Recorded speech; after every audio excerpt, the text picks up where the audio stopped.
മലയാള cinema ലോകത്തെ ഞെട്ടിച്ചുകൊണ്ടാണ് നടൻ കലാഭവൻ മണിയുടെ മരണമുണ്ടാവുന്നത്. അദ്ദേഹത്തിന് കാര്യമായ ആരോഗ്യ പ്രശ്നങ്ങൾ ഉണ്ടായിരുന്നുവെന്ന് പുറം ലോകം അറിയുന്നത് പോലും മരണത്തിന് ശേഷമായിരുന്നു.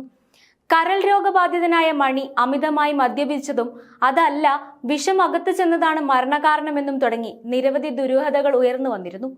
ഇപ്പോഴും ഈ വിവാദങ്ങളൊന്നും അവസാനിച്ചിട്ടില്ല എന്നതാണ് വസ്തുത.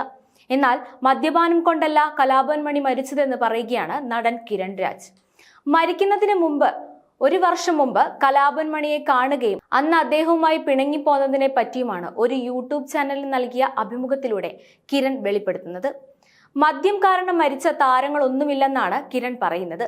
അവർക്കൊക്കെ വ്യക്തിജീവിതത്തിൽ ഓരോ പ്രശ്നങ്ങളുണ്ടായിരുന്നു. അത് പലർക്കും അറിയില്ല. കലാഭവൻ മണി ഉദാഹരണമൊന്നുമല്ല. അദ്ദേഹം വെള്ളമടിച്ചാണ് മരിച്ചതെന്ന് ആരാണ് പറയുന്നത്? അങ്ങനെയല്ല. പുള്ളിക്ക് കുറച്ച് പേഴ്സണൽ കാര്യങ്ങൾ ഉണ്ടായിരുന്നു. മരിക്കുന്നതിന് ഒരു വർഷം മുൻപാണ് ഞങ്ങൾ തമ്മിൽ കാണുന്നത്. അന്ന് പിണങ്ങിയിട്ടാണ് തിരികെ പോരുന്നത്. പുള്ളിക്ക് എന്തൊക്കെയോ പ്രശ്നങ്ങളുണ്ടായിരുന്നു. പക്ഷേ എന്നോടൊന്നും പറഞ്ഞില്ല. മണിച്ചേട്ടാ, ഇങ്ങനെയാണെങ്കിൽ ഞാൻ വരില്ല. അദ്ദേഹത്തിന്റെ പാട്ടിൽ ഞാൻ അഭിനയിച്ചിരുന്നു. അന്ന് അദ്ദേഹത്തിന്റെ മാനേജർ പുള്ളി ഓവറാണ്, ചേട്ടനൊന്ന് പറയാമോ എന്ന് അദ്ദേഹത്തിന്റെ മാനേജർ അദ്ദേഹത്തോട് പറഞ്ഞു. ലിവർ ടെസ്റ്റ് ചെയ്തപ്പോൾ കുഴപ്പമുണ്ടെന്ന് മാനേജർ പറഞ്ഞിരുന്നു. നമുക്കിത് നിർത്തി കുറച്ചു ദിവസം ബ്രേക്ക് എടുത്താലോ എന്ന് ഞാൻ ചോദിച്ചു. നീ നിർത്തുമോ എന്ന് അദ്ദേഹം എന്നോട് തിരിച്ചു ചോദിച്ചു. മണിച്ചേട്ടൻ നിർത്തുകയാണെങ്കിൽ ഞാൻ നിർത്താമെന്നാണ് പറഞ്ഞത്. എങ്കിൽ കുറച്ചു ദിവസത്തേക്ക് ഇനി ഇല്ല എന്നായി അദ്ദേഹം. നിങ്ങൾ മദ്യപിക്കുന്നുണ്ടോ എന്ന് ഞാൻ വിളിച്ച് അന്വേഷിക്കുമെന്നും പറഞ്ഞെങ്കിലും അദ്ദേഹം അതും സമ്മതിച്ചു. എന്നാൽ പിറ്റേന്ന് രാവിലെ തന്നെ അടി തുടങ്ങിയെന്നാണ് അവിടെ നിന്ന് അന്വേഷിച്ചപ്പോൾ മനസ്സിലായത്.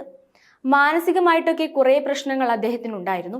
ആരോടും അത് പറയാത്തത് കൊണ്ട്, എങ്ങനെ അത് കൈകാര്യം ചെയ്യണമെന്ന് അറിയാത്തത് കൊണ്ടാണെന്ന് തോന്നുന്നു. ഞാൻ പ്രശ്നം എന്താണെന്ന് ഒത്തിരി ചോദിച്ചെങ്കിലും ഒന്നും പറഞ്ഞില്ല. ഇതോടെ ആരോഗ്യപരമായി മോശമായി. മദ്യം കഴിക്കുന്നത് കൂടുകയും ഭക്ഷണം കഴിക്കുന്നത് കുറയുകയും ചെയ്തു. ഞങ്ങൾ തമ്മിൽ അടികൂടുകയും വഴക്കുണ്ടാക്കുകയും ചെയ്യാറുണ്ടെങ്കിലും തമ്മിൽ ഭയങ്കര ഇഷ്ടമായിരുന്നു. ഷൂട്ട് കഴിഞ്ഞ് അദ്ദേഹം എൻ്റെ റൂമിലേക്ക് വരും. ഞങ്ങൾ ഒരുമിച്ച് കൂടുമായിരുന്നു. ലൊക്കേഷനിലും ഒന്നിച്ചാണ് എന്നുമൊക്കെ അദ്ദേഹം പറഞ്ഞു.